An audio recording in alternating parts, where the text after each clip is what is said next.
Hi guys, it's good to see you. So I've had a number of questions about SOL, CSP, quality settings. How do you get your best frames per second on Assetto Corsa? So today I'm going to dispel some of those myths. I'm going to give you side-by-side comparisons of all the main settings. And what we're going to ask is, where do those frames per second go? Today we're going to find out. As ever guys, if you are new here, it'd be great to have you on board, so click on that subscribe button and do check out the rest of the channel for more Assetto Corsa and Dirt Rally 2, as well as other drive-in sim games.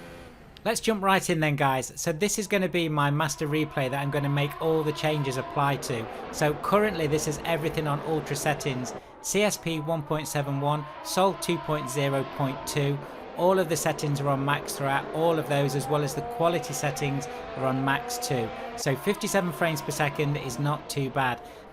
Through the video I'm going to show you the different frames per second on each of the changes that I'm going to make, and I'm going to walk you through CSP, SOL and quality settings. The first place we're going to go then is general patch settings, and in here there's not really too much to change or to check apart from a couple of these optimizations. So this one here, compressed meshes in RAM, is always worth clicking on there. And then just looking through these, let's just make sure that these CPU optimizations and GPU optimizations are all clicked. Depending on the setup of your rig, these could make a difference, so it's always worth checking these are actually ticked. So it says here as well that it doesn't really affect visual quality, but it will affect the way that your GPU and CPU actually work. So in this area here, I don't think there's anything else to now look at. Brake, disc effect and car instruments, we're not going to look on there, and rear camera, shortcuts, we're not going to look on there either. The first place we're going to make a proper change is in Dxgi. Now I normally keep this unticked, but apparently it can give you some optimizations on Windows 10, so I'm going to click that and we'll have that clicked all the way through the rest of the video. Moving down one section into Extra FX, there are a couple of areas here that could have an impact on your FPS, and we're going to test these out. Motion blur I normally keep switched off, I prefer it that way, so I'm going to keep that switched off in these videos. Temporal anti-aliasing does add some graphical effects, so let's switch that off, and with the settings that we've now got, let's run the replay again.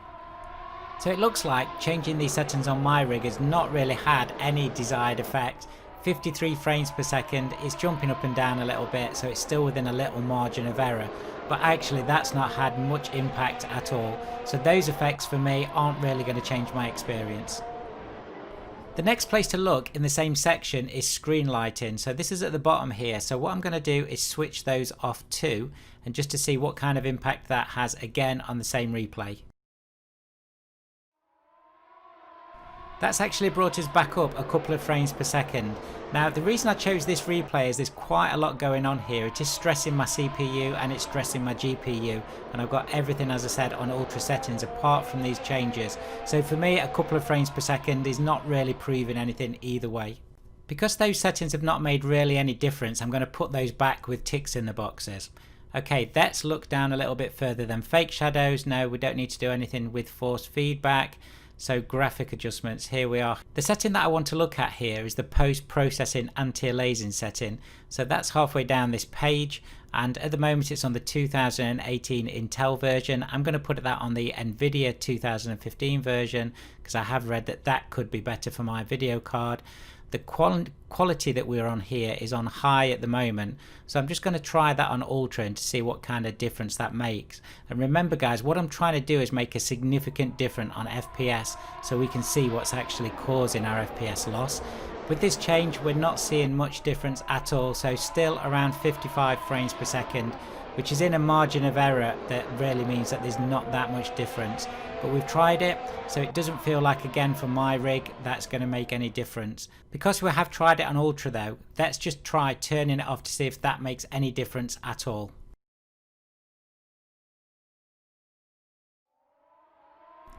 Running the replay again, no FXAA makes little difference, again still at 55 frames per second.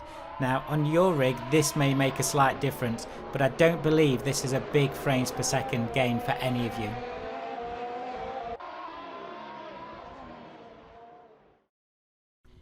Moving down to the next section, Grass FX. So we've got this active at the moment on high. So what I'm going to do is put it on very low. In fact, I'm probably going to switch it off and let's try it without any grass on at all. Let's see if that makes any difference. I don't think it will, but let's have a look. Certainly the grass looks different, but 57 frames per second. So maybe 1 or 2 frames per second. But I'd be very dubious whether you wanted to switch that great grass effect off for 1 or 2 frames per second. So let's move on then.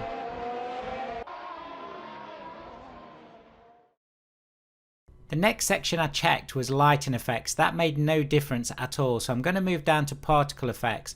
So this is a bit of a catch-all for all sorts of different particle effects, anything from fireworks to pieces of rubber on the road. Now I normally have everything on this, so what I'm going to do is I'm just going to switch it off completely, and then we're going to run Assetto Corsa again on the replay, and just to see what kind of difference that makes. So for me straight away it looks slightly different, but actually no particles, 58 frames per second, so I may have gained 1 or 2 frames per second. Again, this is not the big hit that I'm looking for. So this is personal preference what you have on particle effects, but I'm going to switch that back on. It's not a big enough difference for me. Let's move through some of the other sections then. Rain effects, reflection effects, we're not going to touch any of those. Shadowed wheels, we're not going to look at that either, or skid marks, smart mirrors, smart shadows. None of these are going to make a big enough effect for us to test really. If you do want more information on what these sections actually do that I'm flicking through here, do check out the channel because I have 3 great videos that go through in detail every setting within CSP. So we're looking specifically for FPS settings here, ones that are going to give us more performance. So that's why I'm just flicking through these. None of these I believe are actually going to do that. So that actually means then that we've been through all of the settings in CSP that I think would give you a frames per second increase.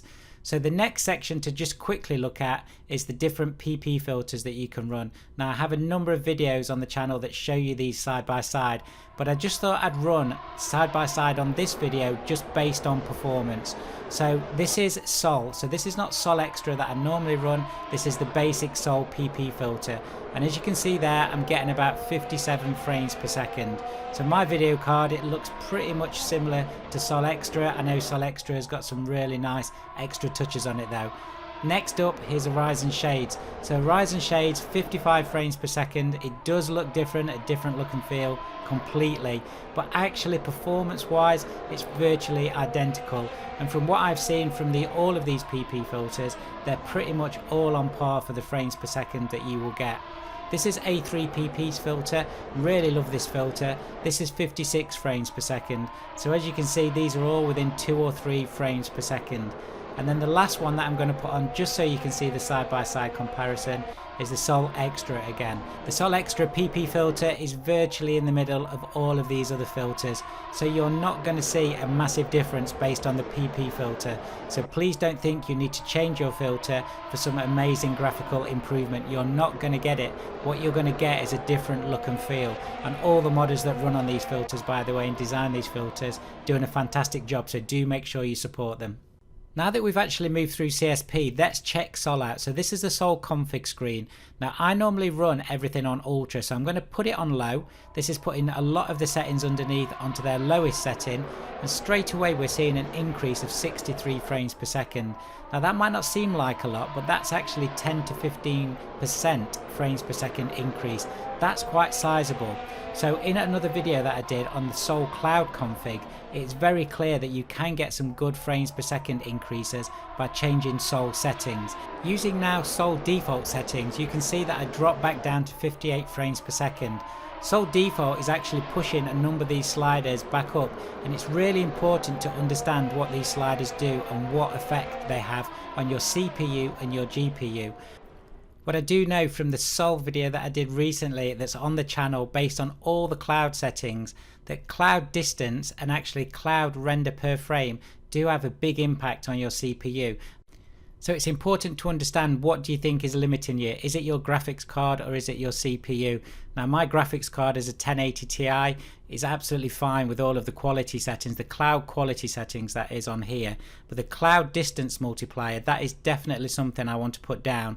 and get as low as possible, as well as the clouds render per frame. And I'm just going to show you the difference that's going to make on my rig. So remember, we have changed a number of settings throughout CSP and it's hardly changed anything. But when I change these settings and I show you what they do, you'll see that there's a definite frames per second increase. So let's have a look then. We've moved down here, the cloud distance down right down to 50 and the clouds quality down to 31. So really right at the bottom. And we are starting to get a frames per second boost here. So we're at 59 frames per second.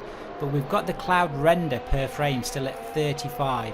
Now there is an explanation of what that actually means later on in the video. But let's take that right down too. So I'm going to move all of those three right down. Making these changes is going to give us a frames per second boost on this track, and this track is quite closed in, so you're not going to see quite as much of the sky as you would do on some of the other tracks, for instance a free roam track or the Red Bull Ring. So this has taken us up to 64 frames per second, and that's really the first time we've been anywhere near that, changing all the things that we've done. So cloud settings do have an enormous impact, and if you do want to see more detailed settings in this, do check out the video on my channel. I will drop the link in the description. The next thing we're going to do is we're going to move to page 6 and the Sol config pages, and you can see here we can change the kind of clouds that we've got. So obviously we all want number 2, which is the full Sol 3D clouds, but there is an intermediate version which is number 1 there, and then this 2D clouds which is 0. So what I'm going to do is just show you what this game runs like with 2D clouds, just to show you the difference on frames per second. Now on my rig it's not making that much difference, still 64 frames per second, but I can guarantee you if some of you have got rigs with different graphics card in and different CPUs, especially in the mid to lower range, this will make a significant difference. Do also remember guys that my frames per second on here, I'm purposely trying to put as much pressure on as possible by having this race running with all of these cars and everything on as high a setting as possible. Okay then, now we've gone through all the Sol settings, where else is there to go? Well, the next section I'm going to look at is video settings. Looking in this section, there is plenty of things to change here and to test out. One of the first things I'm going to do is I'm going to put all of my quality settings onto medium. Now, as you can see when you do the drop down box, there are lots of different versions of this that you can choose, but I think I'm going to try it in a medium and a low setting. And there's a couple of little tricks I'm going to show you later on in the video about this area too. And we are going to look at this whole section on the left hand side here, because this is actually having quite a large impact on our frames per second, and I'm going to show you exactly why. Okay then, we've put this on medium settings. Let's have a look of the replay. I think the replay is still looking pretty good actually. This is on medium settings, remember, but now we're up to 65 frames per second, and that's one of the highest we've actually had. So I suppose when you're changing these settings down, what you're actually trying to decide is the choppiness on frames per second worth the quality that you're actually getting? And I think these ones on the left hand side here that I'm going to switch off now will just show you an example of how impactful some of these settings can actually be. So what I'm going to do is I'm going to turn all of these off or to minimum, and then we're going to run the replay again, and just to see what we can get on frames per second. Especially these reflections at the bottom. These are quite impactful as well, I believe. So let's just try the replay again. So we're still on medium and we've turned all those extra quality settings off, and straight away now we're on 73 frames per second. So just to put that into perspective, that's 50% more performance on frames per second than what I was getting right at the beginning of this video. If you've got a lower version of a graphics card or a lower version of a CPU, that is going to make an enormous difference to what your frames per second is. Right, let's try it then on low. So if I can choose the right one. So we're going to try all these on low and leave everything off that we switched off on all of the quality settings as well. Let's try this in the replay. That's really interesting then. I've probably reached the bottom of the gains I'm going to get on video graphics quality. Now I'm on 72 frames per second. It looks a lot worse, and I've got everything on low and all of the other quality settings switched off. So for me with my rig, I wouldn't go any lower than medium, even if I wanted to get that frames per second gain. Now that we've taken a look at what impact these have on frames per second, let's have a look in a little bit more detail. Now you'll probably see there's a little I button next to each one of these settings. What that actually does is it gives you an explanation as to what this setting is actually trying to do. And you could see there it said no impact, but if I actually choose 4 times on MSAA for instance and press the I, it's saying that's going to give me an approximate performance hit of 2.35%.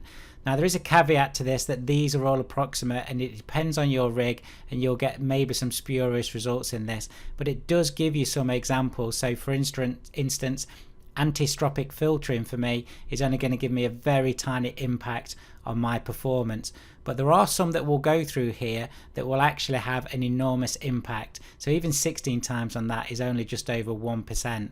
World details, I've got a minimum at the moment. Let's put it on maximum. Let's take a look at that. So that's a 3% hit. So again, you could probably absorb that, and I'm not too worried about that.